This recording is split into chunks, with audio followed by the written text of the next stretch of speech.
ನಾನು ನಿನ್ನನ್ನು ಪ್ರೀತಿಸ್ತಾ ಇದ್ದೀನಿ. ನೀನಿಲ್ಲದೆ ಬದುಕಿರೋಕ್ಕೆ ಸಾಧ್ಯ ಇಲ್ಲ. ನಿಶಾಳ ಮಾತಿಂದ ಕ್ಷಣಕಾಲ ಅವಕಾಗ್ತಾನೆ ಚಂದು.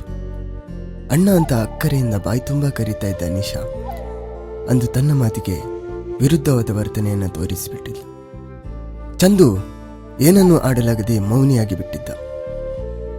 ಈ ಹಿಂದೆ ಪ್ರೀತಿಯ ಬಲೆಯಲ್ಲಿ ಬಿದ್ದಿದ್ದ ಚಂದು ಅವಳ ಮೋಸ ವಂಚನೆಯಿಂದ ಪ್ರೀತಿಯ ಮೇಲಿನ ನಂಬಿಕೆಯನ್ನೇ ಕಳ್ಕೊಂಡಿದ್ದ. ಹಿಂದಿನ ಎಲ್ಲ ಘಟನೆಗಳು ಕಣ್ಣಿಗೆ ಕಟ್ಟಿದಂತೆ ಅವನ ಮನದಲ್ಲಿ ಹಾದೋದು. ಅವನು ಚಂದು ಅಮ್ಮ ಹಾಗೂ ಒಬ್ಬ ತಂಗಿಯನ್ನು ಹೊಂದಿರುವ ಸುಂದರ ಸಣ್ಣ ಕುಟುಂಬ. ಸಂಸಾರದ ಜವಾಬ್ದಾರಿ ತನ್ಮೇಲೇನೆ ಇದ್ದಿದ್ರಿಂದ ರಿಕ್ಷಾ ಡ್ರೈವರ್ ಆಗಿ ಕೆಲಸ ಮಾಡ್ತಾ ಇದ್ದ. ಸಂಬಳ ಅಲ್ಪವಾದ್ರೂ ಹೊಟ್ಟೆ ಬಟ್ಟೆಗೇನು ಕಡಿಮೆ ಇರಲಿಲ್ಲ. ಇಡೀ ಊರಿನ ಜನ ಇವನ್ ಗೆಳೆಯರಾಗಿದ್ದರಿಂದ ಇವನೆಲ್ಲ ಕಷ್ಟಕ್ಕೂ ಸ್ಪಂದಿಸ್ತಾ ಇದ್ರು. ಹೀಗಾಗಿ ನೆಮ್ಮದಿಯ ಜೀವನ ಅವನದಾಗಿತ್ತು. ಒಂದೊಳ್ಳೆಯ ಸಂಬಂಧ ನೋಡಿ ತಂಗಿಗೆ ಮದುವೆ ಮಾಡಿಸ್ಬೇಕು, ಅಮ್ಮನನ್ನ ಚೆನ್ನಾಗಿ ನೋಡ್ಕೋಬೇಕು ಎಂಬ ಆಸೆ ಬಿಟ್ರೆ ಜೀವನದಲ್ಲಿ ಬೇರೆ ಯಾವ ದೊಡ್ಡ ಆಸೆಯನ್ನು ಅವನು ಹೊಂದಿರಲಿಲ್ಲ. ದಿನಗಳು ಉರುಳ್ತಿದ್ದಂತೆಯೇ ಚಂದುಗೆ ಸ್ನೇಹಳ ಪರಿಚಯವಾಯಿತು. ಸ್ನೇಹ ತುಂಬ ಒಳ್ಳೆಯ ಹುಡುಗಿ. ಆದರೆ ಪ್ರೀತಿ ಸ್ನೇಹಕ್ಕಿಂತ ಅವಳ ಜೀವನದಲ್ಲಿ ಹಣಕ್ಕೆ ಬೆಲೆ ಜಾಸ್ತಿ. ತಾನಾಯ್ತು ತನ್ನ ಕೆಲಸವಾಯ್ತು ಅಂತ ಇರ್ತಿದ್ದ ಚಂದು ಸ್ನೇಹಳ ಕಡೆ ಆಕರ್ಷಿತನಾದ. ತನ್ನ ಜೀವನದಲ್ಲಿ ಸ್ನೇಹಳ ಪ್ರವೇಶದಿಂದಾಗಿ ಹೊಸ ಹುರುಪನ್ನ ಪಡೆದ ಚಂದು.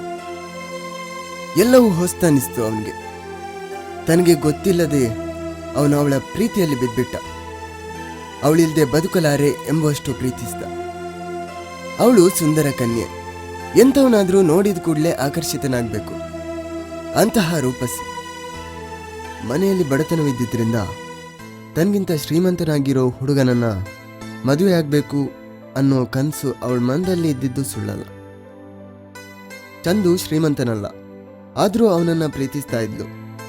ಹಣದ ಮೇಲಿನ ವ್ಯಾಮೋಹ ಅಂದ್ರೂ ತಪ್ಪಿಲ್ಲ, ವಯಸ್ಸಿನ ಆಕರ್ಷಣೆ ಅಂದ್ರೂ ತಪ್ಪಿಲ್ಲ. ಅವಳ ಪ್ರೀತಿಯನ್ನು ಉಳಿಸಿಕೊಳ್ಳೋದ್ರಲ್ಲಿ ವಿಫಲನಾಗ್ತಾನೆ. ಅವನ ಆಸೆ ಆಕಾಂಕ್ಷೆಗಳೆಲ್ಲ ಮಣ್ಣು ಪಾಲಾಯಿತು. ಬದುಕಿನ ಭರವಸೆಯನ್ನೆಲ್ಲ ಕಳ್ಕೊಂಡ.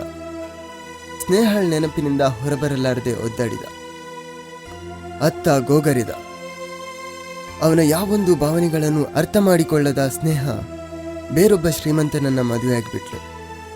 ಮನದ ಮೂಲೆಯಲ್ಲಿದ್ದ ಸಣ್ಣ ಆಸೆ ಅವನನ್ನ ಮತ್ತೆ ಬದುಕಲು ಪ್ರೇರೇಪಿಸಿತು.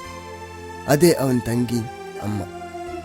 ಅವಳ ನೆನಪು ಮನದಲ್ಲಿದ್ರೂ ತೋರಿಸಿಕೊಳ್ಳದೆ ಹೊಸ ಜೀವನವನ್ನ ಆರಂಭಿಸಿದ್ದ. ಹೀಗಿರಬೇಕಾದ್ರೆ ಅವನ ಮನೆಯ ಪಕ್ಕದ ಬೀದಿಯ ಅಂಗಡಿಯಲ್ಲಿ ಕೆಲಸಕ್ಕೆ ಸೇರಿದ್ಲು ನಿಶಾ.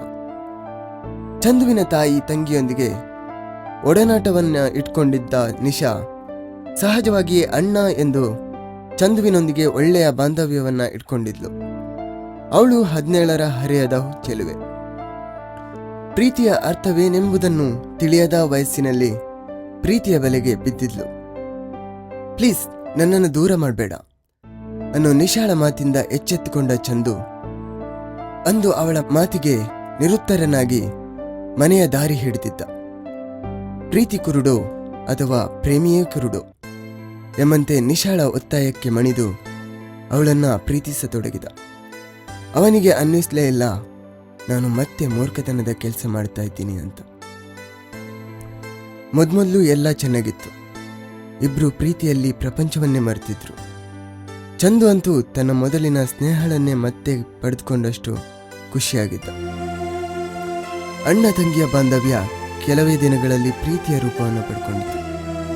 ಹೀಗಿರ್ಬೇಕಾದ್ರೆ ಇವರ ಪ್ರೀತಿಯ ವಿಷಯ ಇವರಿಬ್ಬರ ಮನೆಯಲ್ಲಿ ಗೊತ್ತಾಯಿತು. ರಂಪ ರಾದ್ದಾಂತಗಳೇ ನಡೆದೋಯ್ತು. ನಿಶಾಳಂತೂ ಏನನ್ನೂ ಹಾಡದೆ ಸುಮ್ಮನಾಗಿ ಬಿಟ್ಟಿದ್ಲು. ಅವಳು ಅವನನ್ನ ಪ್ರೀತಿಸುತ್ತಿರೋದಾಗಿ ಮನೆಯವರ ಮುಂದೆ ಒಪ್ಕೊಳ್ಳೇ ಇಲ್ಲ. ನಿಶಾಳ ಅಕ್ಕ ಮತ್ತು ಅಮ್ಮ ಹಾಗೂ ಚಂದುನ ಅಮ್ಮ ಮತ್ತು ತಂಗಿ ಹೊಡೆದಾಡಿಕೊಳ್ಳುವಷ್ಟರ ಮಟ್ಟಿಗೆ ಜೋರಾಗಿ ಗಲಾಟೆ ಮಾಡಿಕೊಳ್ತಾ ಇದ್ರು. ಚಂದು ಕಣ್ಣೀರು ಸುರಿಸ್ತಾ ಗೋಡೆಗೆ ಹೊರಗೆ ನಿಂತಿದ್ದ. 2ನೇ ಬಾರಿಯ ಸೋಲು ಅವನ ಮನಸ್ಸನ್ನ ಛಿದ್ರವಾಗಿಸಿತ್ತು. ಅವನ ಗೆಳೆಯರು ಚಂದುನ ಪರಿಸ್ಥಿತಿ ನೋಡಿ ನಿಶಾಳ ಮೇಲೆ ಸಿಟ್ಟಾಗಿದ್ರು. ಅವಳ ಮೇಲೆ ಕೇಸ್ ಹಾಕುವಷ್ಟರ ಮಟ್ಟಿಗೆ ರೋಸಿ ಹೋಗಿದ್ರು. ಆದರೆ ಅವಳ ವಯಸ್ಸು 17.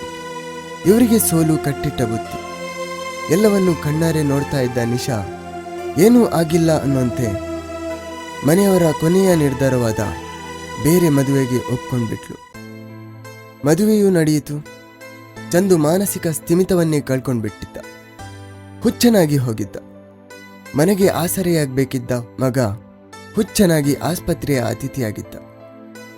ದಿನ ಕಳೆದಂತೆ ಮೊದಲಿನ ಸ್ಥಿತಿಯತ್ತ ಬರತೊಡಗಿದ ಚಂದು.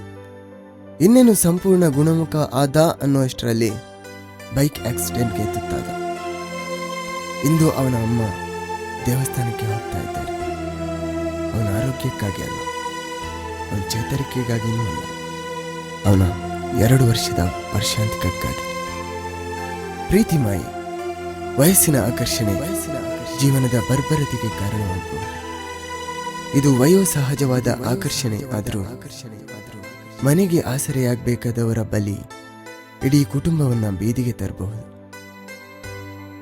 ಪ್ರೀತಿಸುವ ಮುನ್ನ ಒಮ್ಮೆ ಯೋಚಿಸಿ. ಬರೀ ಹುಡುಗ ಹುಡುಗಿಯ ಪ್ರೀತಿ ಮಾತ್ರ ಪ್ರೀತಿಯಲ್ಲ. ಅಪ್ಪ ಅಮ್ಮನ ಕಾಳಜಿಯೂ ಪ್ರೀತಿಯೇ.